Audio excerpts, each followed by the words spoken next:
Hola, buenas tardes a todos, bienvenidos a un nuevo vídeo de nuestro canal. Hoy vamos a comenzar con el segundo apartado de la unidad 5, la Edad Moderna. En el vídeo anterior ya os estuve explicando qué diferentes apartados íbamos a ver en esta unidad y en esta ocasión, en este segundo vídeo, vamos a hablar sobre el desarrollo tecnológico que facilitó y que fue fundamental a la hora de llevar a cabo estas expediciones marítimas, ¿de acuerdo?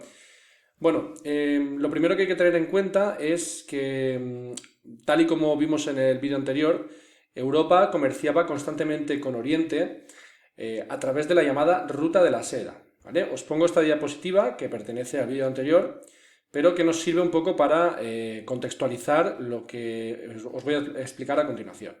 Bueno, pues aquí en esta imagen podéis ver que Europa conectaba con Oriente a través de una serie de rutas, tanto marítimas como terrestres. Bueno, la terrestre de hecho era muy importante y era conocida como la Ruta de la Seda. Y bueno, pues a través de comerciales, Europa era suministrada de una serie de productos que eran considerados de lujo en Europa, como por ejemplo, obviamente, la seda, las especias, como por ejemplo aquí el clavo o la canela que tenéis aquí, y también la porcelana china, ¿vale? Bueno, pues estos productos llegaban a Europa a través de estas rutas comerciales y bueno, pues lo que va a ocurrir a continuación va a ser drástico, va a ser un elemento clave para poder entender las exploraciones marítimas. ¿Qué es lo que ocurre? Bueno, pues lo primero que tenemos que entender es que en el año 1453 los turcos van a conquistar la ciudad de Constantinopla. Os recuerdo que la ciudad de Constantinopla era la capital del Imperio Oriental, del Imperio Romano Oriental, y bueno, pues en ese año, en el año 1453, es conquistada por los turcos. De hecho, algunos historiadores consideran que el final de la Edad Media y el inicio de la Edad Moderna podría establecerse en esta fecha. Otros, sin embargo, establecen que el inicio de la moderna podría establecerse en el año 1492, fecha en la cual Cristóbal Colón llega a territorio americano, ¿vale? Bueno, en todo caso, en el año 1453 nos encontramos con esta circunstancia. Los turcos conquistan la ciudad de Constantinopla. ¿Qué consecuencias tiene este acontecimiento? Bueno, pues que básicamente esta ciudad era un puente comercial, era una puerta, era un puente que unía dos continentes, Europa por un lado y Oriente. Y bueno, pues a través de esta ciudad llegaban muchos de estos productos que os he mencionado anteriormente, ¿vale? Productos de lujo, como por ejemplo las especias, la seda, la porcelana, etcétera, ¿vale? Que llegaban desde Oriente y que eran muy apreciados en Europa y por los cuales los comerciantes estaban dispuestos a pagar grandes cantidades de dinero.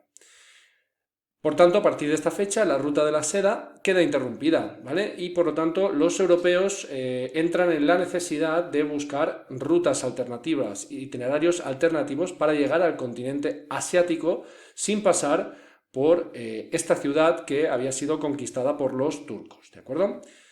Esto también va a generar un interés por explorar por parte de los europeos y también así alcanzar la fama, ¿vale? Europa estaba en una situación bastante complicada y algunas personas toman la decisión de embarcarse en estas expediciones marítimas con el objetivo de poder obtener fama, obtener nuevas oportunidades y riquezas fuera del continente, ¿de acuerdo? Y es por eso que proliferaron mucho, que aumentó mucho el número de estos exploradores. Asimismo, este fenómeno coincide también con la proliferación, con el aumento del número de libros relacionados con viajes que describen, entre otras cosas, las riquezas del continente asiático, ¿vale? Estamos hablando, por ejemplo, de este libro, este tomo que tenemos aquí, que es el libro de las maravillas, escrito por Marco Polo, que narra, en este caso, los viajes de Marco. Marco Polo pertenecía a una familia de comerciantes de Venecia que se embarcó en una serie de, en un viaje hacia Asia. Bueno, llegaría de hecho a China y bueno, estaría viviendo durante un tiempo, formaría parte de la corte del emperador chino.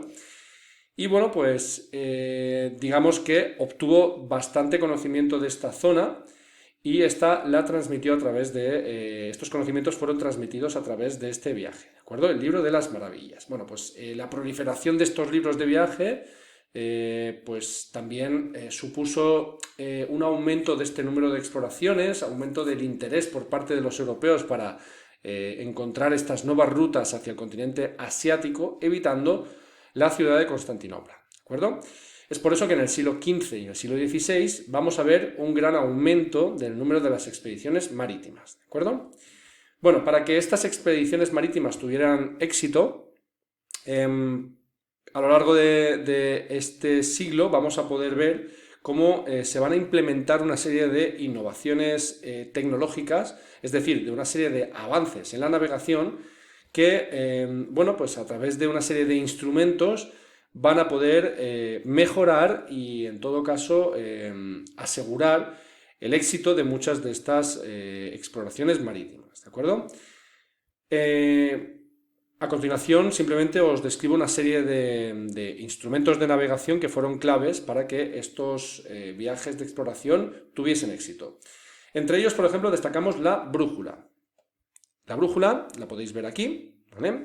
Bueno, pues ¿en qué consiste la brújula? Todos lo conocemos. La brújula consiste en una aguja imantada que señala el norte magnético de la Tierra y que permitió a los navegantes, bueno, pues navegar sin tener la costa a la vista, ¿vale? Hasta el momento la navegación que se realizaba era una navegación de cabotaje. Esa navegación consistía en navegar sin perder en ningún momento la línea de costa, ¿vale? Y gracias a eso, bueno, pues se aseguraban no perderse en el océano, ¿de acuerdo? Bueno, pues la brújula permitió alejarse de la costa y, de alguna manera, reducir notablemente el tiempo del transcurso de las rutas marítimas. Es decir, que esas rutas marítimas no fuesen tan largas, ¿de acuerdo? Otro invento sería el astrolabio y el cuadrante, los tenemos aquí. Bueno, pues estos inventos, estos instrumentos permitieron calcular la latitud, midiendo la altura, tal y como podéis ver en este dibujo, midiendo la altura del Sol o la estrella polar, en caso de que fuese una navegación nocturna, de la distancia entre ese elemento fijo en el cielo y el horizonte, ¿vale? Bueno, pues esa distancia, de alguna manera, proporcionaba información al navegante, que es la latitud. La latitud, sin duda recordaréis, en apartados anteriores, bueno, en cursos anteriores, la latitud es, bueno, pues la distancia entre el ecuador y los diferentes paralelos, es decir, entre las diferentes líneas que normalmente podemos observar en los mapas que están en paralelo al ecuador. A estas líneas se las conoce como paralelos. ¿Para qué sirve esto? Bueno, pues para saber si nos encontramos más hacia el norte, en unas latitudes más septentrionales, o unas latitudes más meridionales, más cercanas al ecuador, ¿vale? Dependiendo en qué hemisferio estemos, ¿vale? Bueno, pues esto obviamente es muy útil en la navegación, ya que nos permite saber en qué lugar nos encontramos, ¿vale? Otro elemento, otra innovación que tenemos que destacar es la corredera y la ampolleta, que es este instrumento que podemos ver aquí. Como podéis ver, consiste en una especie de, bueno, pues una especie de cuerda. Esta cuerda tenía y con un peso en un extremo.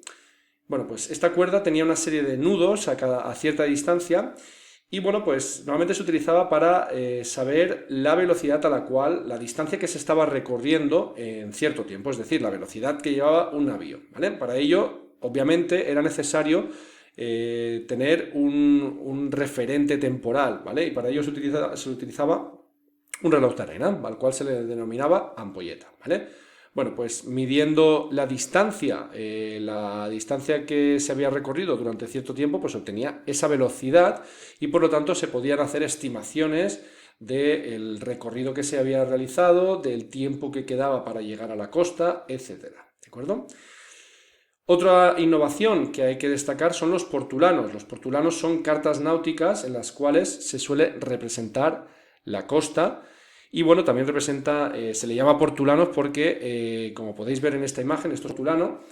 Bueno, pues podéis ver que a lo largo de las costas tenemos bastantes diferentes nombres, y esto hace referencia a los diferentes puertos en los cuales se podía, bueno, pues se podía dejar el barco de alguna manera, ¿vale? Para poder obtener suministros, etcétera, ¿vale? Como podéis ver, los mapas estos portulanos, aunque notamos ciertos desajustes en las formas del continente europeo y del norte del continente africano, la verdad es que son bastante acertadas, bastante cercanas a la realidad, ¿vale? Así que, bueno, pues a lo largo del siglo XV estas cartas náuticas, estos portulanos van a ser esenciales y cada vez van a mejorar mucho más. ¿De acuerdo? Realmente me queda simplemente deciros que otra gran innovación fue, bueno, la mejora en la construcción naval, ¿vale?